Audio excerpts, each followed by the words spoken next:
Okay, welcome to Walmart. 20 miles, 38 minutes, 232 watt hours per mile. And man, what is going on today? As usual, people are just going slow. Yes, I was behind a Ford Excursion who just didn't understand the concept of being in the fast lane in a 65 mile per hour speed or 60 mile per hour speed zone.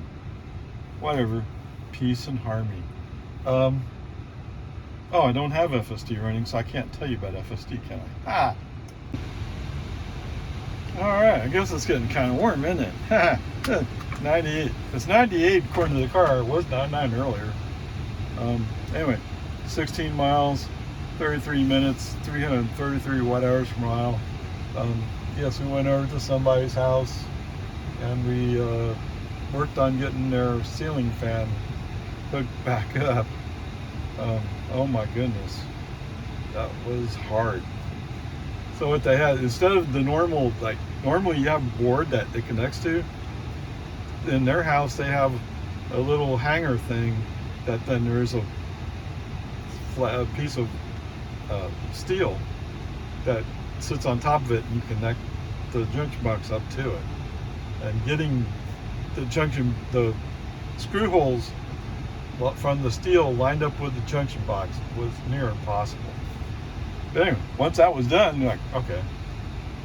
I mean, after that, I knew what I was doing. But man, when dealing with that part, man.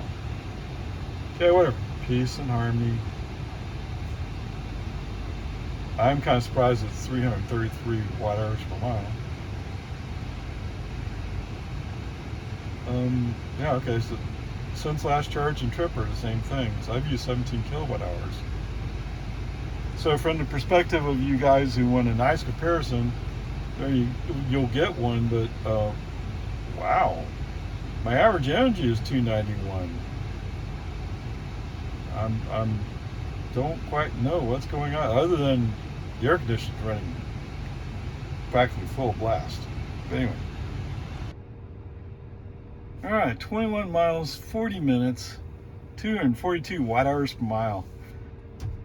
You know, the energy consumption seemed high until we came down slow hill, and then it gradually started getting more normal.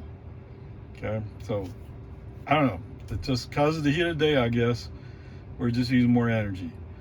Okay, so for today's trip we covered 79 miles. We used 22 kilowatt hours, really, and averaged out to 273 watt hours per mile. So not 4 miles per kilowatt hour, but that's pretty close to my average energy use. And yes, I was up on I-35 for a little bit, but we certainly weren't going very fast there. So I don't know. That's the only thing I can think of is just the air conditioning use is throwing them off. All right, so there we go. Today's comparison vehicle will be a BMW X3. I actually saw an X3 yesterday, I guess it was, and realized what kind of size it is. I think it's too small for my friend. I mean, I gotta have a big SUV because I'm tough. Okay, fine, whatever. But I think I've already done an X5, so let's do an X3. All right, so I have a friend who's talking about getting an X3. Just an idea, anyway. I don't think he's ready for it, and I suggested that he shouldn't buy it right now. But here we go. So for ice comparison, I picked on this. So when I was at the dentist, I saw an X3, and I was like, oh wow, it's actually a fairly good sized SUV, isn't it? All right, so it gets 25 miles per gallon. Guess what else? It requires premium. I don't know if it actually requires premium. I remember when I was a kid, my father had a Ford F-150 or F-100, whatever. I think it was 150. Anyway, it would be pinging, and he would just say, "That's okay." So it was more important to him to buy the regular unleaded as opposed to the unleaded plus. I mean, whatever. I mean, that truck worked just fine. But anyway, premium does cost more, yes. So the fuel tank capacity is 17.2 gallons. That means the total 100 or full to empty range is 430 miles. Of course, you never quite know exactly what you're going to get because sometimes there's extra fuel in there. Okay, comparing the empty weight. The X3, they listed 4079, but I have a feeling that is the rear-wheel drive as opposed to the all-wheel drive. The Model Y, they listed 4154, but the same kind of caveat. I think it's rear-wheel drive as opposed to dual motor. So, but they're within, 75 pounds of each other. Yeah, even closer than that. Okay, towing weight. So the X3, they say, can tow 4,400 pounds. The Model Y, 3,500. But the discussion here is that many states require you to be under 2,000 pounds unless you have trailer brakes. Okay, I've kind of heard something along those lines before, but I mean, I don't pull. The chances of me needing to pull a cargo trailer behind the car that weighs that much is pretty slim. I mean, if I was moving that much stuff, I'd probably run a U-Haul truck, right? I mean, it's far better. Is it more expensive? Oh yeah, it's more expensive, but the truck's meant for it. All right, luggage capacity. All right, I got a surprise on this one. All right, so the X3, 28.7 square cube feet, or 62.7 with the seats folded down. For the Model Y, it's 30 square cube feet. But the surprise is they counted the frunk as part of it, which surprised me. They didn't say whether they counted the sub-trunk or not.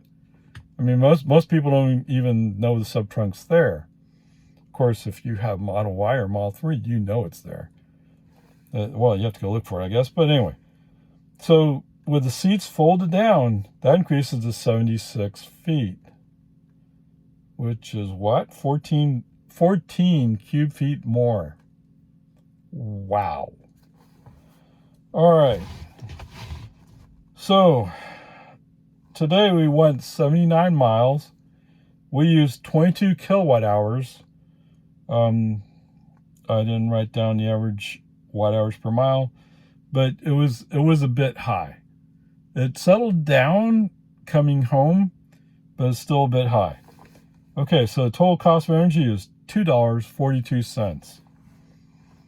So, noting that the BMW X3 is required to have premium, that works out that you can drive 16 miles for that amount of energy cost. You can get the text dot over there in 1431 in Cedar Park. One way. And I drove both ways 79 total miles today. Yeah. So, yes, the X3 wins in 2 categories, actually. Well, actually, you can make an argument that it might win in the empty weight category. I don't know. It looks really close enough for horseshoes, right? It definitely wins in the total towing capacity, but the thing about the braking, I've never dug into it far enough to know. And,